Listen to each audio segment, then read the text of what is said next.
May mga inisyo po na warrants of arrest sa kanila kung sinasabi po nila na ang PNP ay rumespeto po sa batas. Siguro po, yun din po yung sasabihin natin sa kanila, rumespeto din po sila sa batas.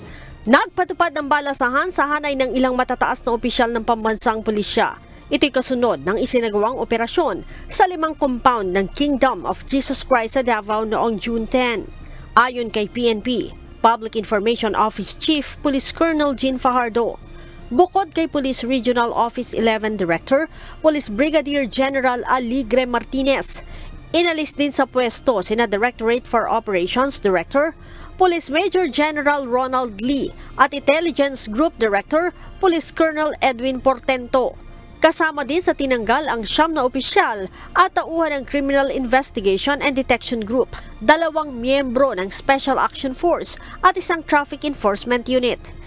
Paliwanag ni Colonel Fajardo, ang pagtanggal sa naturang mga opisyal sa pwesto ay upang bigyang daan ang isinasagawang investigasyon ng PNP kasunod ng mga kontrobersya sa paghahain ng warrant of arrest laban kay Apollo Kibuloy at 5 iba pa noong Lunes.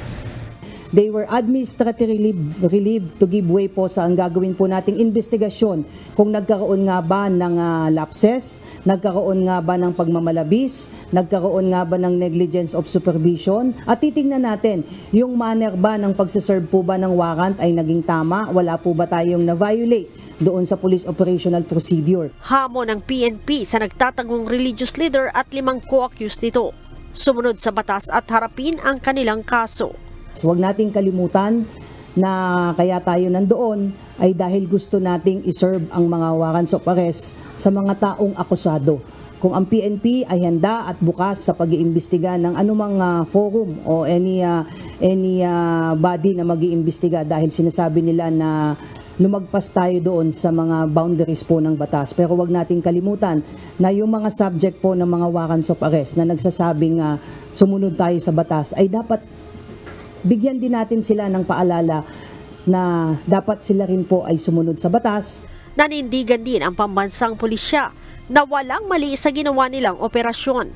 The PNP stands doon po sa kanyang posisyon na yung inimplement po natin ay isang warrant of arrest na validly issued po ng ating mga korte. At naniniwala po tayo na yung idineploy po nating mga PNP personnel po doon ay mas marami kumpara doon sa mga normal po nating dinedeploy dahil may mga anticipated po tayo na mga sitwasyon na maaari pong mangyari, which ito nga po may mga nangyari nga pong resistance po on the part nga po ng ibang mga supporters po. Ang intention po talaga dito is to really maintain yung peace and security during the implementation of search warrant. Nauna nang naglabas ng pahayag si Senator Robin Hood Padilla kaugnay sa paghahain ng resolusyon sa Senado para imbestigahan ang PNP sa nangyaring operasyon. Sinabi ni Colonel Fajardo, handang humarap ang PNP sa anumang investigasyon. Ang PNP ay laging bukas sa mga investigation, whether it will be in the Senate, whether it be sa Congress. Alam naman po natin na laging tumutugon po ang inyong pambansang pulisya sa mga ganitong imbitasyon para lumahok po sa mga ganitong pag-iimbestiga. At asahan po ng kagalang-galang na senador na tutugon po ang PNP at paghahandaan po natin yan para po masagot kung ano man po yung mga katanungan po nila with respect po dito sa implementation po ng service of warrant po sa nung nakaraang Hunyo Agis po. Samantala, sinampahan na rin ng PNP ng reklamong obstruction of justice, disobedience to agents or person in authority, at violation of Batas Pambansa No. 6 o possession of bladed weapons o pointed objects ang 6 na taga-suporta ng KOJC.